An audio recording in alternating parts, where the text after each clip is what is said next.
Welcome back to Old School Sports and our Out of the Park Baseball 25 mini series with the Seattle Mariners. And we are about to begin the 2027 season. Likely will be our last season with this Mariners squad. Coming off of a excellent year, won 112 games in the regular season. The playoffs were a bitter disappointment, however, as we were ousted by the Orioles 3-2 in the ALDS. Ownership goals for this upcoming season to reach the playoffs again, which we certainly agree with as a goal. We've made the playoffs, won the AL West in 2 of our 3 seasons at the helm of the Mariners, and certainly believe that this remains a win-now team. Hopefully Harry Ford will represent an upgrade at catcher for us this year from Cal Raleigh. Ford was on the Major League roster last year, primarily played first base and third base, but with Raleigh being a relatively expensive option in his final arbitration-eligible season, we decided to trade him away to try to free up some cash that we needed, and we'll move forward into that starting role for this upcoming year. So feel pretty good that we'll be able to make good progress on our first 2 goals with ownership. The third one, I don't have a lot of confidence in. We got this goal before last season to increase fan interest. Our fan interest was at an 86 at the beginning of last year, and it actually regressed down to the 82, 83 range over the course of a season.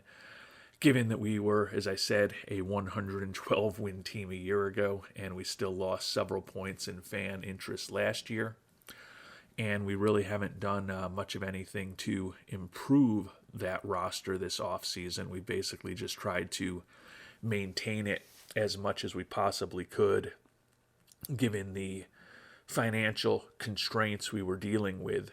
It's hard for me to imagine that even if we go out and win 100-plus games again, that fan interest isn't going to, at best, maintain where it is and possibly decline. So I still feel like that is a metric that is critical to the attendance and financial aspects of the game that has never really run as cleanly and smoothly as I hope that it would. Hopefully it's something that one of these years the development team at OOTP will make somewhat more granular and somewhat more sophisticated than the rather blunt and not particularly sophisticated tool that I think it is today. So we'll probably miss out on that goal. But honestly, given that this is going to be the last year likely that we are playing with the Mariners, there's really only one goal that matters, and that is to try to win it all. And we'll see what type of progress we make on that front in the coming episodes. We do have, at this point, after moving on from Cal Raleigh and letting Lance McCullers Jr. leave as a free agent, some money available to bring on some contracts to hopefully help us in that goal to win it all as we get closer to the trade deadline. Not surprisingly, here on April 1st, the trade block is not all that impressive. So hopefully there will be some more interesting options for us to pursue over the next few months. And we did get a nice 9-2 win on opening day. For those of you who did not watch our last episode, just one programming note as we begin the season. Big injury during spring training. Julio Rodriguez strained his MCL, going to be out for most of the month of April, but hopefully it's not something that's going to significantly impact him going forward. Other than that, the rest of the team is healthy at this point, and hopefully we'll be able to mostly keep them that way through this 2027 season and into the playoffs. Last year, our dominant regular season team did get banged up a bit in late September and early October. Not blaming the early postseason exit on that, but some of those injuries that we did experience late in the year and into the playoffs certainly didn't help. And our Mariners are off to a nice 4-0 start, but let's not get too excited. It was against the Oakland Athletics, so that's almost like playing a AAA team or perhaps even a semi-pro team at this point. So those are games that we certainly would expect that we would be winning. But as we sim ahead another week, feel better about the fact that we've kept winning because we're certainly facing some more challenging teams than the A's at this point. You can see we've got 200 points in the weekly power rankings. I think that's about as high as you can possibly get. And part of the reason that we're probably as high as you can possibly get is we haven't lost yet. We are 10-0 now since winning that first road trip, 4-game road trip to Oakland. We've taken 3 against Toronto at home and 3 against the Rockies. So closing in on mid-April, and everything's coming up Millhouse thus far for the Seattle Mariners in 2027. And although we've now lost a game, we still haven't lost a series. 15-1 here on April 19th. So if we keep playing crazy baseball, there's a chance we could be threatening some of the great starts we've seen in recent decades. The 35-5 start by the 84 Tigers. I know that the Dodgers had a pretty crazy, actually I don't know if it was a start to the season. It might have been a run in the middle of the season within the last half decade or so. I'm actually kind of better at this point in my life with some of those baseball stats from 30, 40, 50, 80 years ago than I am with some of the stuff that happened more recently. It's weird how the brain works like that. But a 15-1 start, and hopefully only 4 days left from J-Rod to bounce back from that strained MCL. Luis Castillo, a mild hamstring strain, going to be a moderate impact on his running for the next 4 days. We may push him back a day in his start. He is off to a 4-0 start this year after his brilliant pitching Triple Crown 24-1 season last year, which of course earned him the first Cy Young Award of his career. And he looks like he wants to ensure that he remains a strong contender for the Cy Young Award this year as well.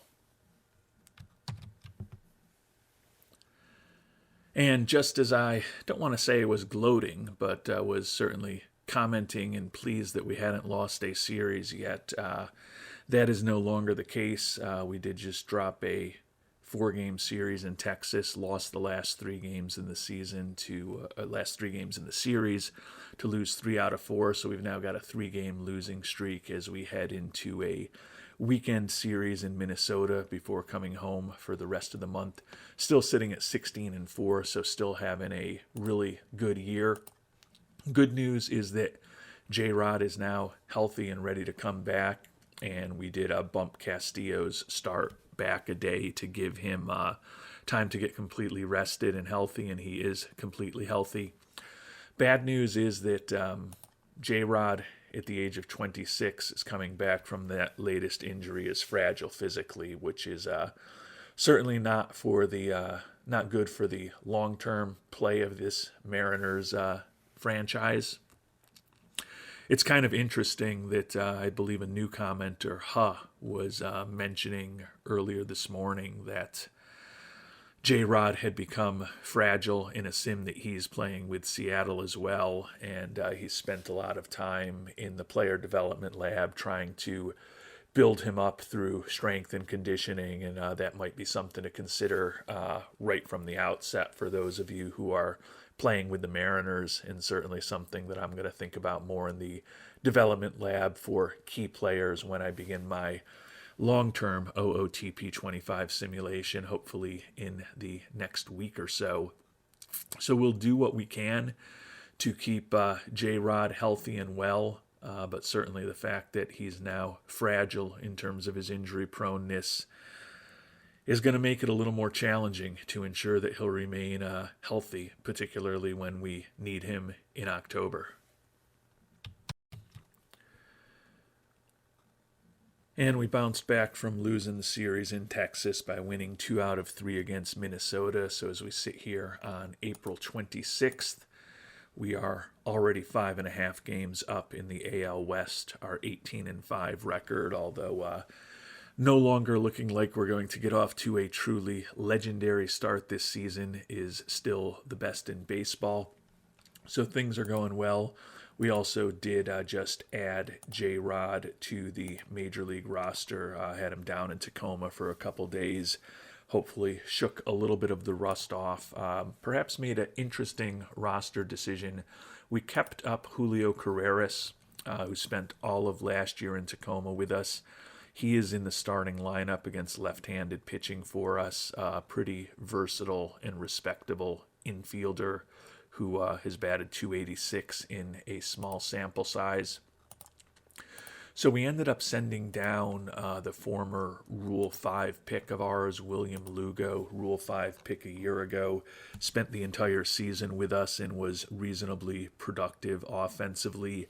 He's off to a slow start this year, and he's really only able to play first base right now, so we're going to play him in right field a little bit, play him in left field a little bit, probably also train him up at third base a little bit more, try to make him a little more versatile for his potential return to the team. I think he is only a guy that we would typically play against left-handed pitching in most scenarios, but if we're able to increase his versatility defensively a little bit, that should hopefully increase the chance that he'll eventually be a useful player on our roster. And J-Rod does not even last for a full game, and he's headed back to the IL, strained his hammy, was off to a good start, 2 for 3 with a run scored in his first action at the major league level this season. But that fragile injury proneness is likely to continue causing us problems going forward, unfortunately. And we decided not to bring Mr. Lugo back up. We had signed Manuel Margot to a minor league contract a couple of months ago. He's done fine, more than fine, quite honestly, with a .417 average in a small sample size, just 36 at-bats in AAA. But he gives us another solid glove in the outfield. We're only going to start him against left-handed pitching, so we're still going to pivot back to Josh Lowe being our center fielder against right-handed pitching, but feel like that will at least keep our defense as close to J-Rod level as it can possibly be.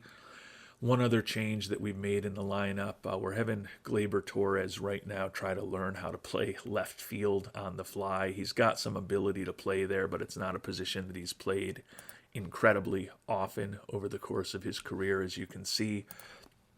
But with Julio Carreras sliding back into the lineup with the injury to J-Rod, back into the lineup against right-handed pitching. He was already in the lineup against left-handed pitching. Feel like he's better defensively at third base, so we'll work on Torres in left field. One other change that we also made in recent days was we've got Tyler Stevenson back in as our catcher against left-handed pitching. Going to play Harry Ford against first base against lefties. What that lets us do is get another right-handed bat into the lineup against left-handed pitching, give Ford a little bit of a reprieve from being our everyday catcher. Not going to have a huge impact over the course of the season since he's still catching every day against right-handed pitching, but could ultimately get his bat into the lineup a handful of more times over the course of the year by having him play some games at first base that are going to be less stressful on him physically. And as I mentioned, most importantly, it ensures that we've got all right-handed hitters with the exception of Juan Soto in our starting lineup against left-handed batters or left-handed pitchers, even though we are without J-Rod for, as we've talked about, another 6 weeks, likely until early June, unfortunately. And Luis Castillo, your reigning Cy Young Award winner, is the American League Pitcher of the Month for April. However, he has already lost one game, 5-1 record with a 3.44 ERA. You may remember he didn't lose his first game of last season until late September last year when he was chasing an incredible potential undefeated season. The hopes of him doing that this year, not that it was something we were realistically thinking was possible, have now gone to zero. That said, we're still 21-6, best record in baseball as we sit here on May 1st, 5.5 up on the Astros. Oslevis Basabe having a monster start to his year with a 372 average, which ranks second in the American League. And you can see Castillo first in the American League with those 5 wins, and Aaron Savale, who has been a real nice addition after we picked him up as a free agent before last season. 4-1 with a 3.1 ERA, and he's tied for second in the AL in wins here on May 1st. Our former pitcher, Lance McCullers Jr., who we couldn't afford to take back, 1-2 with a 4.24 ERA, but he is tied for the American League lead in pitcher WAR. And a win yesterday to start off the month of May, which was good, but another relatively significant injury. Number 2 starter, George Kirby, sprained his ankle, going to be out 5 to 6 weeks. He's 1-1 this year, so hasn't been involved in a ton of decisions, but does have a strong 2.32 ERA over 31 innings pitched with a whip of 1. So he has been pitching well. We've got the guys at the major league level to replace him. We'll move Savali, Gilbert, and Wu up, and we'll likely move Bryce Miller into the number 5 hole, which he manned for us a few years ago at this point. Hopefully we'll be getting Kirby and J-Rod both back by early to mid-June, but even though we're off to a great start, unlikely we're going to keep playing at this torrid pace anyways, and certainly missing our top position player and one of our top couple pitchers. It's going to make it more challenging to win 20 games again in the month of May. And with Kirby going on to the injured list, we've called up Mitch Keller, another minor league free agent signing just over 2 months ago at this point. He was actually working as our closer in Tacoma. 4.32 ERA over 8 1/3 innings pitched, but he did have 7 saves in 9 outings. He will roll into a long relief role for us and be an emergency starter if anything's to happen with the 5 guys who are in the rotation at this point. Certainly think that adding a pitcher is something that we're going to focus on over the next couple of months. No rush to do it right now, but as we get closer to the All-Star break and the trade deadline, I think that is something we will definitely investigate further, given that we are focused on trying to win now. We've got money to take on some contracts, and hopefully there will be some teams that are struggling that are willing to let some guys go who are in the final year of their contract as potential rentals. And fresh off our 3rd sweep of the A's this season, we're sitting here on May 17th at 31-11. Still clearly the best record in the AL West, the best record in baseball, 10 games up on the Angels in the division. The A's actually are a 500 team when they're not playing us at 16-16. The problem is that we are 10-0 against them this year, which certainly does not bode well for Oakland's chances in the division. Juan Soto is heated up of late, ranks 2nd, or more accurately 3rd, in the American League in homers, 3rd in OPS, 1st in batter WAR. You can see Castillo, Savale, and Gilbert top 3 in the league in wins. Munoz tied for 2nd in saves, and Logan Gilbert tied for the lead in pitcher WAR at this point. Soto's been even better of late, just won Player of the Week, hitting .524 with 5 home runs and 9 ribbies over this last week that we've played in May. So Couple weeks left in the month at this point. The team is still playing very well despite the injuries. Both J-Rod and Kirby look to be about 3 weeks away from potential returns. And another month is in the books. We've made it to June 1st, and honestly, it was a better month than I ever expected it would be with the injury issues we've already talked about. Soto, he was batter of the month, or batter of the week a few weeks ago. Also ended up being named the batter of the month in the American League. 13 homers, 30 ribbies, and a .520 on-base percentage. And Logan Gilbert follows up Castillo being Pitcher of the Month in April, earning the Pitcher of the Month award for May, 4-0 with a 1.62 ERA. So I definitely undersold what we could do. Said that I didn't expect we were going to win 20 games again in the month of May, and we did. We ended up 20-8. It was a little worse than our 21-6 April, but at 41-14, having an excellent season, particularly given that we've only gotten one game out of J-Rod this entire year. Dominant offense, ranks first in the American League in runs scored, and you can see we are first in most offensive categories. The worst we are in anything is 9th in homers. Certainly thinking J-Rod returning will eventually help with that. And we're also first in the American League in runs allowed, and you can see we are in the top 2 in every pitching category in the AL except for strikeouts, where we're 7th, 2nd in defensive efficiency, 2nd in zone rating. So it's been an excellent start to the season for our Mariners, up 13.5 on the Angels in the division now.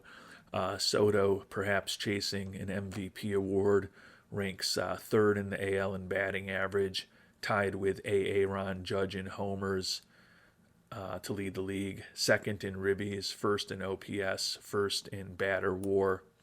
And as you would expect, our pitchers are all over the leaderboard. Logan Gilbert is 3rd in ERA. Savale now leading the league in wins. Castillo and Gilbert right behind him. And Gilbert leading the league in pitcher WAR. Our 41-14 record is 8.5 better than the Red Sox for the best record in the American League. A couple of teams in the NL are having pretty good years. The Phillies at 36-17 and the Diamondbacks at 37-17.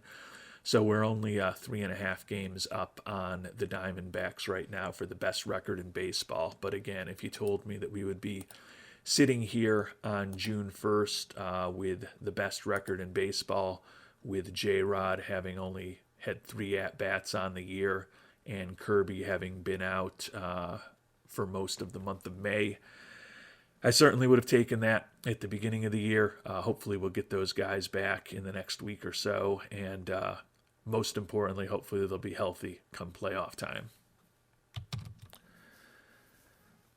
And I've got some tragic news here on June 14th. After winning our first 12 games of the year against Oakland, we've actually lost 2 in a row to the A's. The month of June has not been as friendly to us as the first 2 months of the season are or have been.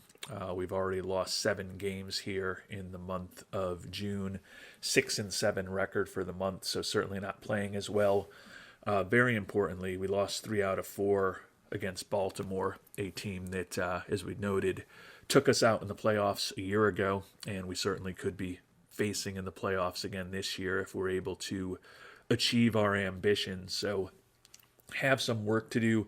Positively, both Kirby and J-Rod are back at this point, so the team is relatively on all cylinders. MJ Melendez has a sprained elbow, but with the return of J-Rod, we've moved Melendez into a DH role for the next week and a half, so hopefully he'll be able to overcome that.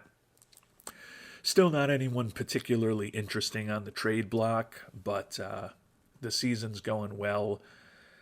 Just going to be a matter of time till we add some help. Still have over a month and a half until we get to the trade deadline, so lots of time to settle into the nice, steady pace of the baseball season.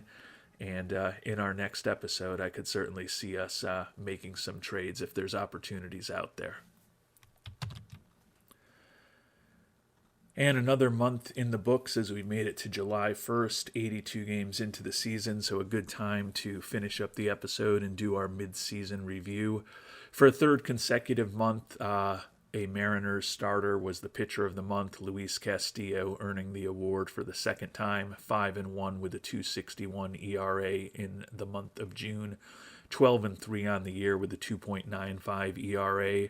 So he's certainly going to make a strong case to become a repeat Cy Young Award winner. As we sit here on July 1st, not playing as well as we did the first 2 months of the season. That's the vagaries of baseball. We had a monster month in May, even missing Kirby and J-Rod for basically the entire month. We get them back for the month of June, and we don't play as well. It is what it is. We're still 17.5 up on the Angels in the AL West, so certainly expect that we will have a third division title in 4 years when this season is done. The Red Sox are still certainly lurking, not too far behind us. We've got a 2.5 game lead on Boston for the best record in the American League, and we have a 2-game lead on the Diamondbacks for the best record in baseball at this point. So those teams have been playing better than we have of late. Juan Soto still having a monster season, second in the league in batting average, second in the league in homers, second in the league in ribbies. Interestingly, he's behind a different player in each of those categories, leading the league in OPS, leading the league in batter WAR. And as expected, our pitchers, particularly Gilbert and Castillo, remain all over the leaderboards. Taking a look at our team statistics midway through the season, the 55-27 record is a little below Pythagorean expectations.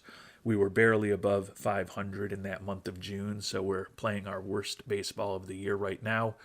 That said, we are still first in the AL in runs scored and in the top handful in the league in every category except for homers, where we're middle of the pack. But we are improving with J-Rod back, and he had a 3-home run game within the last week.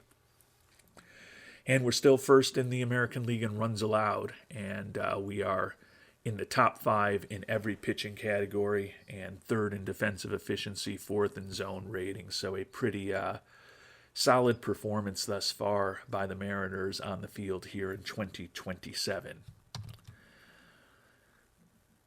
And as we start planning out what we might want to do in the trade market, first in the league in runs scored, first in the league in runs allowed, so there's no very low-hanging fruit as far as improvements. The starting rotation doing very well. We've talked about Castillo and Gilbert both being all over the leaderboards. George Kirby has a 2.04 ERA, missed most of May in part of June with that injury, but he's been really good when he's been around. Savale, 8-4, 3.47 ERA, and our number 5 starter, Brian Wu, 9-2 with a 3.96 ERA. Given that we're a win-now team, if we could add a star starter, we'd certainly do it, but probably not the first thing we need to look for, especially because we'll only be using the top 4 guys in the postseason if they're all healthy. Munoz and Santos both doing really good jobs in their closer and stopper roles. Munoz continues to strike out an insane number of batters with that 15.7 strikeouts per 9 inning this year, even better than previous seasons. Matt Brash doing a solid job as a setup man. Gabe Spire, a guy that we may want to think about improving from. The left-handed reliever has been really good for us through this playthrough, but he's struggling this year, and his velocity at age 32 has really started to drop off. You can see he was throwing in the mid-90s a little over a year ago at the start of the 2026 season, and he now struggles to hit 90 miles an hour. So he's certainly someone we could look to upgrade. Zach Brzezicki, the Rule 5 acquisition, and Mitch Keller, who we brought up when Kirby suffered that injury, have both done fine as middle relievers for us. Bryce Miller filled in for is a number 5 starter for us. Hasn't been great, back into a long relief role. And that Bennett Souza has done a really nice job for us as a lefty specialist. Honestly, might be time to promote him a bit, maybe move Spire into that left-handed specialist role, although at this point he's only a little better in terms of his ratings against lefties than he is against righties. So finding a left-handed pitcher in the bullpen who can hopefully take over for Spire and pitch some critical innings for us is probably the most obvious upgrade we could look to make to the pitching staff. When we decided to keep Keller up because he had done a good job when Kirby was healthy and ready to come back, we sent Nick Enright, former Rule 5 pick, back down to the minors.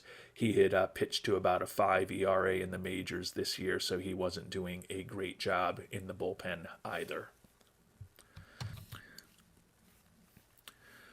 Turning to our position players, and it's obviously been mostly about Soto, who's having a second straight monster season for us, but a lot of other players are performing well as well. Harry Ford hitting .247, but does have 15 doubles, 11 homers, 7 for 7 stealing bases. So it's added up to a 124 WRC plus. He started 58 games at catcher for us. As we noted, we're starting him against lefties now at first base to reduce the wear and tear a little bit. Hopefully get a few more games played out of him this year. Tyler Stevenson, who's now back in the lineup against left-handed pitching regularly, hitting just .217 this year, no homers in 83 at-bats, 46 WRC plus, hasn't given us the boost against lefties that we may have hoped. Still our best option at this point, but we could maybe look to add a better right-handed bat who could help our lineup against left-handed pitching, particularly with guys like Stevenson and Carreras, who certainly aren't big-time hitters in the bottom end of the order against lefties right now. Austin Wells brought him over from the Yankees when we traded away Cal Raleigh to optimize our salary situation, hitting just .249, but does have 13 homers and 245 at-bats, 41 ribbies, 121 WRC plus. He is putting up solid production for us as a first baseman. Cole Young, a bit of a down year for him after being a Rookie of the Year / All-Star / Silver Slugger last year. Batting average has fallen to .246. Does have 14 doubles and 3 triples, but only 2 homers, only 7 steals this year. So less home run power and less success on the base paths than he had a year ago. He's been a bit below average as an offensive player for us. So that's certainly a little disappointing. Looking at his ratings, hopefully he'll straighten things out going forward and hopefully certainly be more effective on the base paths. Oslavis Basabe hitting .310 in 158 at-bats. We picked him up in a trade with the Yankees a few years ago, and he's ended up being a pretty useful utility infielder for us, putting up a 128 WRC plus this year. Certainly not expecting that going forward, but he's done a great job so far. Carreras hitting just .244, 70 WRC plus, but a useful utility infielder. Certainly his roster spot could be in jeopardy if Lugo continues to learn some more positions and get a little more versatile defensively. Feel like it's conceivable that Lugo at least would hit more home runs for us if he's in the lineup against left-handed pitching.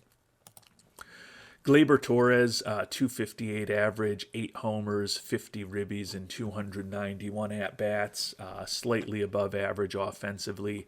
Hasn't been the game-changing offensive player that we hoped he might be when we signed to that free agent contract a few years ago, but is certainly a solid major league third baseman. And then Bo Bichette having a nice year for us, hitting .300, 18 doubles, stolen 7 bases, 103 WRC plus, and has really stabilized that shortstop position for us. Turning to our outfielders, Josh Lowe has played a bit more this year with the injuries to J-Rod, Batting average is dipped to 269. Does have 11 homers, 46 ribbies, 112 WRC plus. We try to avoid playing him against left-handed pitching. That was a big key to the big offensive season he had for us a year ago. But given that we've had so many injuries to J-Rod this year, he ended up in center field against lefties the first time that J-Rod was on the IL. We did have Margot, the second trip of J-Rod to the IL. But he still played a little more against lefties than ideal. Hopefully with a healthy J-Rod the rest of the year, that won't be the case, and he'll be playing primarily against right-handed pitching. Hunter Renfroe, a guy who plays only against lefties, 272 average, has driven in 17 runs in 81 at-bats, but only one homer. He brings nothing to the table defensively right now. On paper, he's still a useful bat against left-handed pitchers, but he is someone who we could certainly look to upgrade in the coming weeks. Not on an expensive contract with us, making $1.6 million this year. We've got a team option next year, so he would be pretty easy for us to move on from if there's a better opportunity out there. MJ Melendez, 253 average, 11 homers, 49 ribbies, playing primarily against righties. Not as robust a season as a year ago, but still a 122 WRC plus. Certainly not a part of the problem with the offense. Not that the offense has many problems at this point. J-Rod, 21 games played now, and he's hitting almost 476 at-bats. I mentioned he had a 3-home run game recently, 9 homers and 22 ribbies and 76 at-bats. Worked on his power this past off seasons, and that was one of our few successful development lab programs, and it certainly is manifesting itself in his production while he's been healthy. The goal is to ensure that over the second half of this season we get 70 plus games from him rather than the 21 games we got from him at the major league level in the first half of this season. But a 243 WRC plus and a 2.3 WAR while he has been healthy are both outstanding numbers. And last but certainly not least, speaking of outstanding numbers, Juan Soto having a monster season, 325 average, 24 homers, 71 runs scored, 64 ribbies, 72 walks already, an OPS of close to 1100, and a WRC plus of close to 200. And he has played in every game this year, starting 79 of them, 4.3 WAR. Certainly going to make a strong case to win a back-to-back MVP award, just like Luis Castillo is making a pretty solid case so far to win a back-to-back Cy Young award. So there are definitely some opportunities to improve this really good team over the next month as we close in on the trade deadline. Mentioned maybe an upgrade from Hunter Renfroe is something to consider. Always would think about adding another good infielder into the mix. Maybe there's an upgrade from Tyler Stevenson at backup catcher to consider. And then at the pitching staff, certainly adding a better lefty into the bullpen is a key focus. And if we can add a great starter, that would clearly be something that could help us, but probably going to be a little expensive. Taking a look at the trade block here on July 1st. Speaking of starters, Jordan Montgomery is available. He would certainly be someone who could slot in towards the back of our rotation and help us. Dylan Cease, who we had actually looked at right before spring training, or right before the season started. We were making offers to him during spring training. Ended up signing with the Angels, and they are marketing him right now. He's another guy to maybe consider. Doesn't look like a ton of high-quality left-handed arms out of the bullpen. Steven Okert might be able to help us. Jose Quintana, don't really love the lack of stuff there. J.P. Sears maybe could help us. Don't know that there's anyone who is a revolutionary addition right now, but Okert certainly throws harder than Spire at this point, so he could potentially help us there if the price is low enough. He's pretty effective against left-handed batters, so that could be an option. Clearly, we could bring on Montgomery and just put him into the bullpen as a strong lefty for us. I don't know that that would really be the best use of him given the money that he's making and the fact that he can be a good, solid major league starter. But there's interesting options for us to keep our eyes on as far as the pitchers who are available. As far as the batters, no real huge players as far as at least the star ratings on the market. Looks like some useful-ish kind of bats, between the likes of guys like Arozarena, Michael Conforto, Lewin Diaz, etc. Josh Naylor even. There certainly might be an option to upgrade what we have in Hunter Renfroe. So that's something that we'll be thinking about and investigating over the next month as well. But the first 3 months of this season have gone very well for the Mariners, 55-27. Looked like we're well on our way to a third playoff appearance in 4 years, a third AL West title in 4 years, and hopefully a second consecutive season with home field advantage for as long as we're alive in the playoffs. And hopefully when all is said and done, we'll be alive in the playoffs for a lot more than 5 games in the ALDS this coming off season. And we'll find out what we're able to do in the trade market to hopefully enhance the chances of that in our next episode. Until then, thanks so much for watching and hope you have a great day.